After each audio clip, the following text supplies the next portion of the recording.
எப்படி ஒரு அரசியல்வாதி இருக்க வேண்டும், ஒரு மக்கள் தொண்டனாக எப்படி இருக்க வேண்டும் என்ற ஒரு கருத்தை நாம் பார்க்க முடிகிறது. இந்த ஒரு பெரிய அரிய புத்தகத்தை எழுதியிருக்க திரு பிச்சாண்டி அவர்களுக்கு நம்முடைய சார்பில் என்னுடைய வணக்கத்தை தெரிவி, இந்த ஒரு பெரும் சபையில் என்னையும் அழைத்து ஒரு வாழ்த்துரை கூற பணித்தமைக்கு நன்றி. எவ்வளவு ஒரு பொருத்தம் பாருங்கள். அவர் அணில் பங்கு வகித்ததாக சொன்னார். அந்த ராமச்சந்திரமூர்த்தியின் கதையிலும் அணில் பங்கு வகித்தது, இந்த ராமச்சந்திரமூர்த்தியின் கதையிலும் அணில் பங்கு வகித்திருக்கிறது.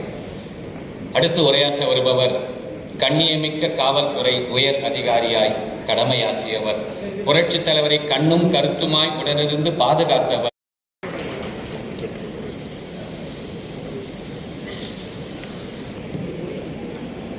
பெருமதிப்பிற்குரிய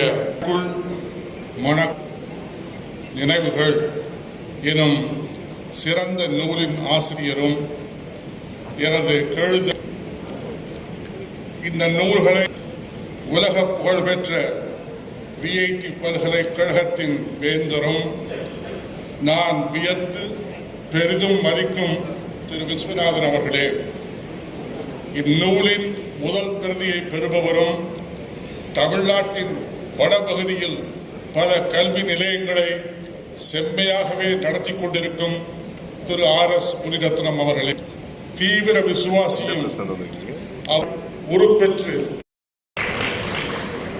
ஆட்சி பணிகளில் உதவிகளையும் உரைவரச் செய்து அவருடைய சரித்திரத்தில் நீங்கள் அவர்களே, விழா குழுவினர் உங்கள் அனைவருக்கும் எனது பணிவான வணக்கம். மாண்புமிகு புரட்சித் தலைவர் அவர்களை பற்றி நூலாசிரியருக்கு எம்ஜிஆர் அவர்களுக்கு ஏற்பட்ட எண்ணற்ற அனுபவங்கள் போன்றவை பற்றியதாகவே அற்ற நூல். பிச்சாண்டி அவர்கள் தாம் நேரில் கண்ட, கேட்ட, தெரிந்து கொண்ட, அறிந்து கொண்ட செய்திகளின் அனுபவங்களின் உண்மையான தொகுப்பு ஆவணமாக உள்ளது. இந்நூல் திரு எம்ஜிஆர் அவர்களுக்கு ஆட்சி காலத்தில் நடந்த பற்பல சம்பவம் நடக்கிய ஒரு சிறப்பான பெரும் தொகுப்பாகும்.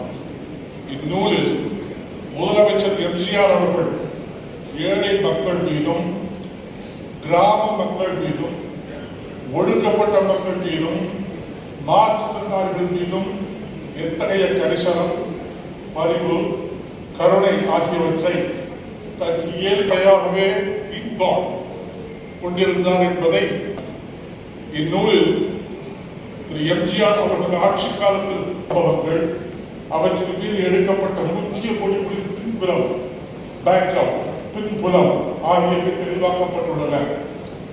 ஆட்சியில் பெரும் சிறப்பம்சங்களாக பலராலும் கொண்டாடப்படும் அவர் பிறந்த சத்துணவு திட்டம், அவர் பரவலாக்கிய உயர்கல்வி, தொழிற்கல்வி, மருத்துவ கல்வி, அவர் பராமரித்த சீரான சட்டம் ஒழுங்கு,